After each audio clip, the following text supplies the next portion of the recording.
নমস্কার বন্ধুরা, সম্ভাস কুকিং এ আপনাদের স্বাগত। আজকে আমি রান্না করব নিরামিষ কাবলি ছোলা। নিরামিষ কাবলি ছোলা রান্না করার জন্য প্রথমে কড়াইতে তেল গরম বসিয়ে দিয়েছি।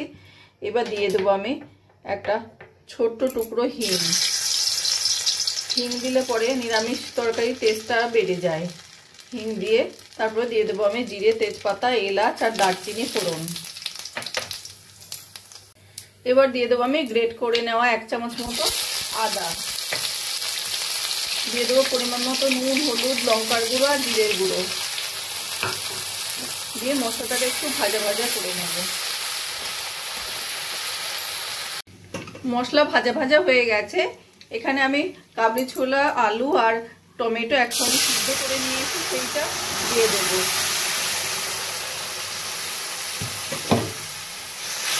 দিয়ে ভালো করে মশলার সঙ্গে মিশিয়ে নেব।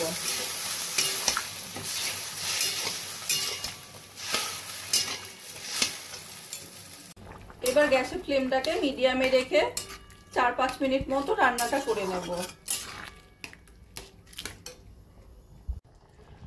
লো ফ্লেমে আমি 5 মিনিট মতো রান্না করে নিয়েছি। দেখো কি সুন্দর দেখতে হয়ে গেছে, বেশ মাখা মাখা হয়ে গেছে। বন্ধুরা, আমার রান্নাটা যদি ভালো লাগে প্লিজ লাইক করবেন আর কমেন্ট করে জানাবেন কেমন লাগলো। আর আমার চ্যানেলে যদি নতুন হয়ে থাকেন সাবস্ক্রাইব করবেন প্লিজ। আর যদি ফেসবুক পেজ থেকে দেখেন ফলো করবেন প্লিজ।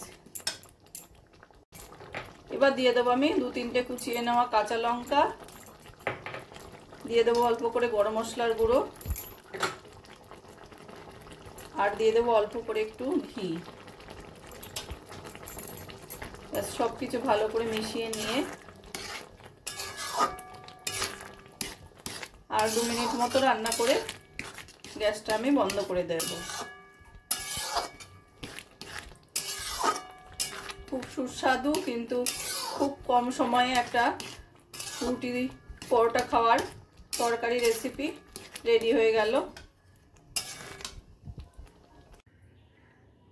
কাবলি ছোলা নিরামিষ ঘুগনিটা আমার রান্না কমপ্লিট হয়ে গেছে। আমার এই রেসিপিটা যদি ভালো লাগে তোমরা বাড়িতে বানিয়ে দেখতে পারো। গরম গরম লুচি, রুটি, পরোটা সবকিছু দিয়ে খেতে অসাধারণ লাগবে। আর কমেন্ট করে জানাবে কেমন লাগলো। প্লিজ লাইক, শেয়ার ও সাবস্ক্রাইব করবে। যদি ফেসবুক পেজ থেকে দেখো ফলো করে নিও প্লিজ।